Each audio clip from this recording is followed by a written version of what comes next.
Skyrock pour les militaires. Le ministre des Armées, Sébastien Lecornu, s'est félicité du succès du lancement du satellite militaire d'observation CSO-3 depuis le centre spatial guyanais grâce au lanceur Ariane 6. Ce lancement marque l'achèvement du programme MUSIS pour Multinational Space-Based Imaging System, mené par la Direction Générale de l'Armement et le Centre National d'Études Spatiales, au profit du commandement de l'espace de l'armée de l'air et de l'espace. Les aviateurs de la base aérienne 367 et les renforts de la mission Bubon œuvraient à la protection de ce lancement stratégique.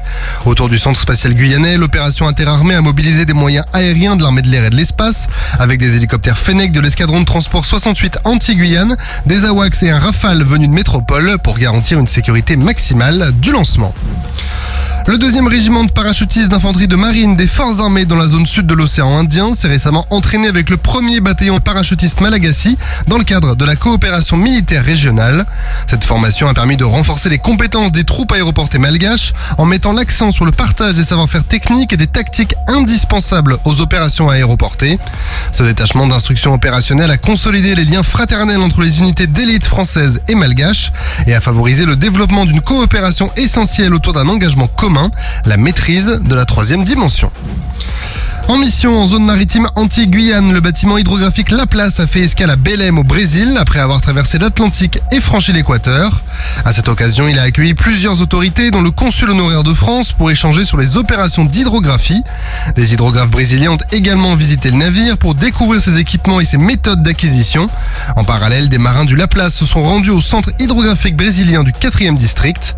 Le La Place a ensuite repris la mer en direction des îles du Salut près de Kourou pour débuter ses travaux hydrographiques. Et le cyclone Garance a récemment frappé la Réunion en générant des rafales de plus de 200 km/h et des pluies diluviennes. Les dégâts sont considérables, notamment dans le nord et l'est de l'île. Les gendarmes qui ont été mobilisés dès les premières heures interviennent depuis aux côtés des autres services de l'État pour soutenir la population et sécuriser les infrastructures. Dès la préalerte cyclonique, la gendarmerie nationale avait activé son dispositif de crise pour assurer l'autonomie énergétique et logistique de ses unités. Elle a ensuite veillé au respect du confinement et à la sécurité des biens. Par la suite, les 750 gendarmes mobilisés chaque jour ont repris le contrôle du terrain via une reconnaissance auprès des populations et des élus, la sécurisation des axes routiers et des commerces, la participation aux opérations de déblaiement ou encore la lutte contre la criminalité opportuniste. Sur terre, sur mer, comme dans les airs. Skyrock PLM, en équipe avec Uneo, la mutuelle des forces armées.